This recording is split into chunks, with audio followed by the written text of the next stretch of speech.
Every lead character in GTA has been the same guy in a different jacket. He's loud, he's a little dumb, he's cutting you a break by letting you in on the inside jokes. And look, that's not an insult. That's the way the GTA series rolls. GTA has always been a joke about the American gangster culture. For CJ, Nico, Trevor, and Franklin, if you swap out the wardrobe, swap out the accent, what's driving them is identical. It's basically the Power Rangers logic. You swap the color of the suit, but it's the same helmet, the same set of moves, the characters are the same height. For all we know, the same guy under there. Now, Jason Duval breaks all that. And I don't mean breaks it like he's got a sad backstory. He seems like every main character has a sad backstory. I mean, the actual design of who he is, how Rockstar builds him, and how they write him opposite a heroine like Lucia is actually different than anything in this franchise's history. I've seen how these types of characters get built, not just written, actually built and put in a game. And when I look at what Rockstar is doing with Jason, I see a decision that costs lots of money and lots of time to pull off successfully. And that's what we're going to get into today. A quick reminder for anyone tuning in, you can check out my video game creds in the description of the channel or watch the video in the upper right corner where I go into depth into my gaming and industry background. So when I talk about character design today, I'm putting on my producer's hat for this entire video. So let's set the foundation first because you can't see what Rockstar broke unless you actually know what the rule was. CJ, Nico, Michael, Franklin, and Trevor. So those were different leading men throughout the decades with different backgrounds, but they all had the same job. They were just an empty vessel for the writer's voice. That's it. GTA's entire identity, going back to Vice City, has been watch this script play out through whoever's currently driving the car. The lead character is the eyes who you're looking through. He's not really the focal point of the game. The real focus is actually the world around them. Now, I'm not knocking this formula. It worked. It made GTA one of the best-selling video game franchises in history. But if you look at it, having a single main character and focusing on their story is a really cheap way to do it. And being cheap isn't an insult. It's the reality of video game production. Only one actor for voiceovers is getting the lion's share of the budget. The lead gets all the animation attention and only needs one primary actor to perform on mocap days. Having one lead actor makes things simple across the entire game development project. But GTA 5 pushed it farther with 3 main characters, and that was a massive jump in complexity. You had 3 voiceover tracks and actors, 3 sets of motion capture that needed to be scrubbed, and a character switch mechanic that nobody had really attempted at that scale before. That's a crazy leap forward in what Rockstar was willing to build. And I don't want to minimize that accomplishment. But Jason and Lucia's roles in this game are entirely different. Because this isn't 3 guys splitting screen time like your roomies are swapping a PlayStation controller. This is 2 lead characters in a relationship with each other that are on screen together for most of the game. These 2 need each other to be on their marks in the same scene, or else the whole illusion and game falls apart. So this isn't like the cartoon Tom and Jerry where one's just chasing each other for the gag. If you've ever played a game where 2 leads have to feel equally real, equally flawed, and equally worth your emotional investment, I can tell you right now that is the hardest character problem for any studio making video games. So here's what's actually confirmed and not just my guess. Lucia Caminos is the first playable woman lead in mainline GTA history. She's not a guy. She's introduced to us first and shown in prison in the very first trailer. Jason doesn't show up in a really meaningful way until the second trailer, where we see him pick her up on release day. Rockstar has been pretty vocal and on the record that they're drawing from the classic gangsters Bonnie and Clyde. It's funny how those 2 criminals from the 1930s still hold water today. They're 2 criminals in a relationship and they depend on each other. It's not one hero being the sidekick or being the butt of jokes and holding the other one's beer. That's what's been confirmed. Now, here's my educated guess, and I want to cite this clearly as a guess because I haven't seen what Rockstar say anything about my idea anywhere. Building a genuine co-lead video game means neither character gets to be the default character. Jason just can't be CJ with his girlfriend riding shotgun. Nobody wants Robin to be someone else's Batman in a game that's supposedly about both of them.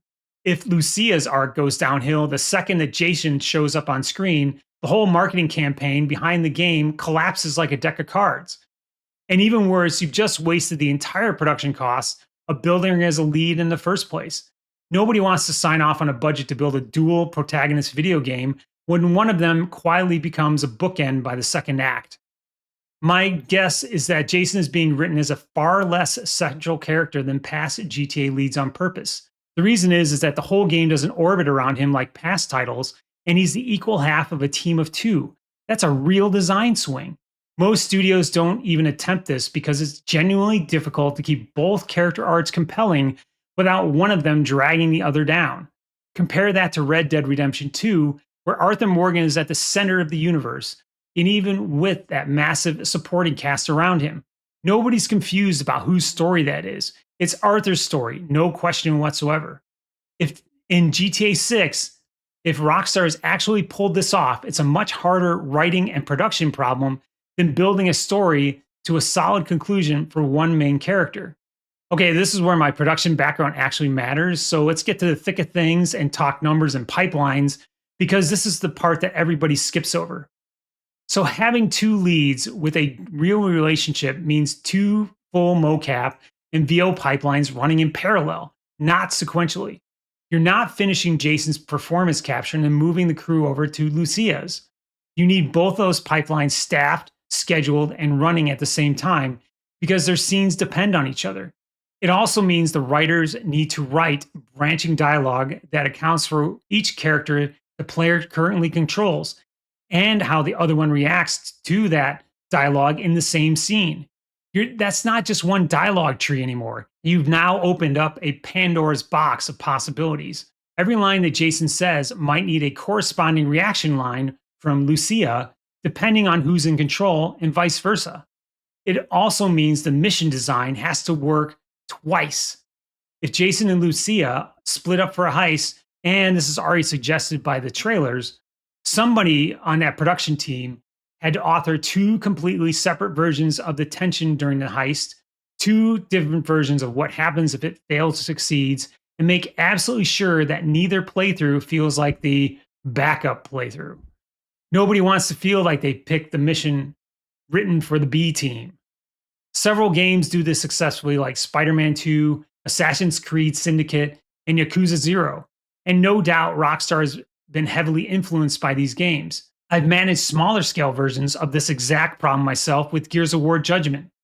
That storyline had 4 main characters you could play, and they were only interwoven in at the cutscenes. With what Rockstar is trying to pull off with the dual lead character beats and branching content, whew, even at a fraction of Rockstar's budget, and I can tell you is generally one of the most expensive things you can choose to build because it does not scale efficiently. You just can't reuse one character's assets and call the other one done. Every system built for Jason gets rebuilt, retuned, and revoiced for Lucia. It's basically double the labor for what looks like on the surface the exact same feature. That's the actual reason a simple choice like giving Jason a co-lead instead of a sidekick is a very big decision and possibly added significant time to the schedule. It's not something that's just thrown in at the last minute. And if it was decided during the middle of the game's production, it could have meant heavy retooling of the game and how it was played. So here's my thoughts of this, and I'll say this as like I did before, it's a guess camp because we're looking at a design decision and expanding it to encompass what Rockstar was thinking about for this game. A studio that commits this much production overhead to generating a co-lead storyline is a studio that has decided that character writing is one of the top priorities for this game. They aren't just looking at the open world or the physics or the map size. Everything else we've touched on in this channel, for example, the water simulation, the NPC behavior, the traffic routing, these are just game systems. Those aspects are technical stuff. Rockstar is spending their money and time on script writing to make sure that their 2 main characters feel like actual people. The same reason a show like Brooklyn Nine-Nine doesn't work if Jake and Amy aren't equally fleshed out. That's expensive when it would have been dramatically cheaper to make one of them a sidekick to the real hero of the story. And that, to me, is a far more interesting story than any frame rate debate or graphics downgrade discussion we've already covered. It's the studio saying that they're not doing the easy version of the storyline and lifting some heavy weight. So that's my read on Jason and Lucia. Not as a love story, but as a production decision. And one I think tells you more about what Rockstar's actually building right now than half the trailer breakdowns floating around on YouTube. If that angle is useful to you, subscribe, hit the bell, and I'll be here every week between now and November. And down in the comments, let me know this. Who do you think is actually the lead in this story, Jason or Lucia?